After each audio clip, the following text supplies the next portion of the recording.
control point table where I can see information on all the points. Every row represents a control point. If I double-click a row, I'm brought to that point. The distance column gives an indication of the quality of alignment. The smaller the distance, the better. This control point has a rather large distance, so I want to try to correct it. So now that it's fixed, I'll optimize again.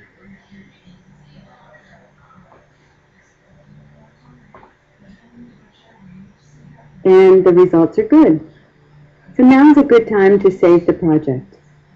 This doesn't save the panorama, but rather it saves the project in its current state so you can go back to it later without going through all the previous steps again. Now let's check out the panorama in the panorama editor. Here you can move the panorama just by dragging it, and you can also rotate it with the right mouse button or by control drag on a Mac. This makes it useful for straightening horizons. This project in particular was shot with the camera pointing slightly upwards and the tripod wasn't level, so I'll correct this. First, I'll drag the panorama upwards until all the vertical lines are parallel.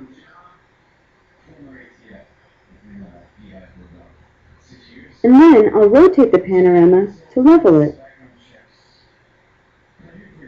Also, you can change the projection of the image. For an architectural scene like this one, you can, for example, choose the rectilinear projection, which is also called planar or flat projection, since it's the only projection that preserves straight lines. Unfortunately, it has a limited field of view, so you'll see stretching in the corners, which gets worse the wider the panorama.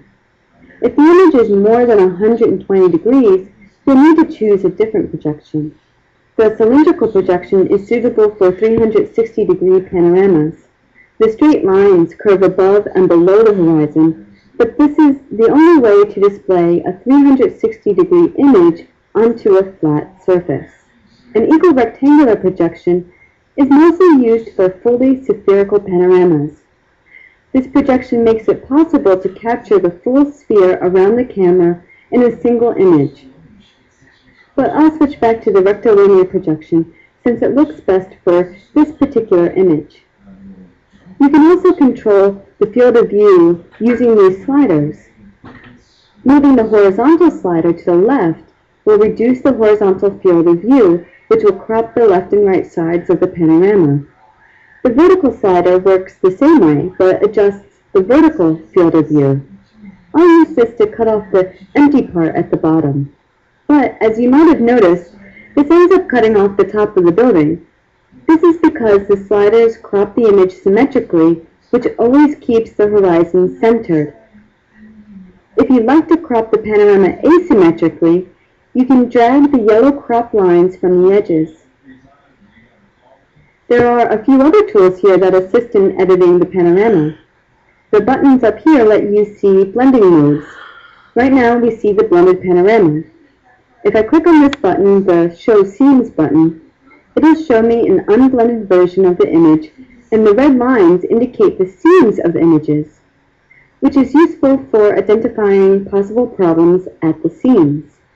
Clicking on this magnifying glass here opens the Detail Viewer, which lets you inspect magnified parts of the panorama. This is useful for finding stitching errors. And here we actually have a blending fault because the cyclists were moving while the photos were being taken. And you can see that the cyclists are in one image, but not in the overlapping image, and the scene runs right through the middle of them. This can be fixed using the masking feature in the Pro version of PTgui. Masking lets you hide certain areas of an image by using content from the other overlapping images. So I can fix the blending fault by just removing this biker here. Actually, the problem isn't completely solved yet because the fault is right at the seam between 4 images. But we can fix this by removing another biker. And now it's fixed.